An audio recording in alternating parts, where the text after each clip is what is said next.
जय माता दी दोस्तों। नवरात्र के छठे दिन माँ कात्यायनी के स्वरूप की पूजा की जाती है। मैं अब आपको माँ कात्यायनी की कथा सुनाने जा रही हूँ। बहुत समय पहले की बात है। महर्षि कात्यायन अत्यंत तेजस्वी और महान ऋषि थे। वे हर समय भगवती की उपासना में लीन रहते थे। उनके हृदय में केवल एक ही इच्छा थी, माँ आदिशक्ति स्वयं मेरी पुत्री रूप में जन्म ले। इस अभिलाषा को पूरा करने के लिए उन्होंने कठोर तप किया। उनकी तपस्या से प्रसन्न होकर माँ जगदम्बा ने उन्हें दर्शन दिए और कहा, ऋषिवर, तुम्हारी भक्ति से मैं प्रसन्न हूँ। समय आने पर मैं तुम्हारे घर पुत्री रूप में प्रकट होकर तुम्हारी मनोकामना पूर्ण करूँगी। कुछ समय बाद माँ ने कात्यायन ऋषि के घर जन्म लिया। ऋषि और उनकी पत्नी ने प्रेम पूर्वक उनका पालन पोषण किया। चूंकि वे ऋषि कात्यायन की पुत्री थी, इसलिए उनका नाम कात्यायनी पड़ा। उधर असुरराज महिषासुर ने कठोर तपस्या कर ब्रह्मा जी से वरदान प्राप्त किया था कि कोई भी देवता या असुर उनका वध न कर सके। वरदान पाकर वह अहंकारी हो गया और तीनों लोकों पर कब्जा करने लगा। देवताओं को स्वर्ग से निकाल दिया, ऋषि मुनियों की तपस्या को भंग करने लगा। पृथ्वी पर भी उसने अत्याचार बढ़ा दिए। देवता असहाय होकर भगवान विष्णु, शिव और ब्रह्मा के पास गए।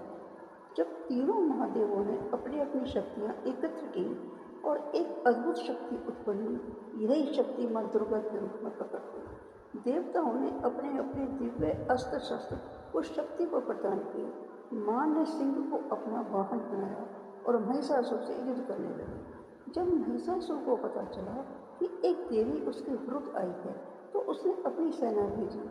युद्ध कई दिनों तक चला। महिषासुर कभी हाथी का रूप लेता, कभी भैंसा बन जाता, कभी मनुष्य का रूप धारण कर लेता।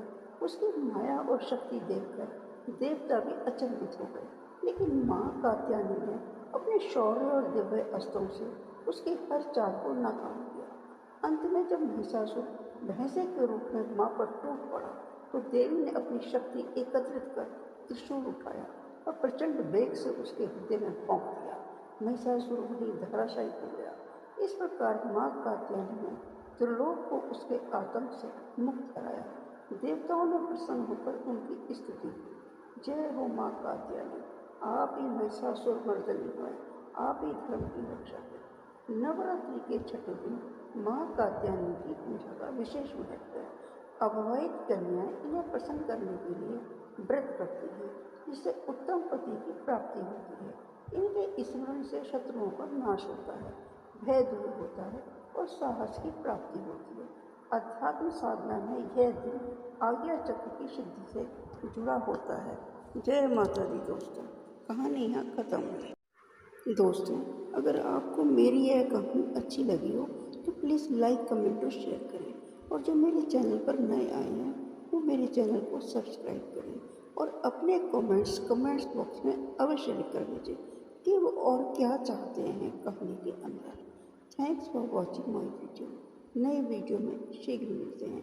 धन्यवाद।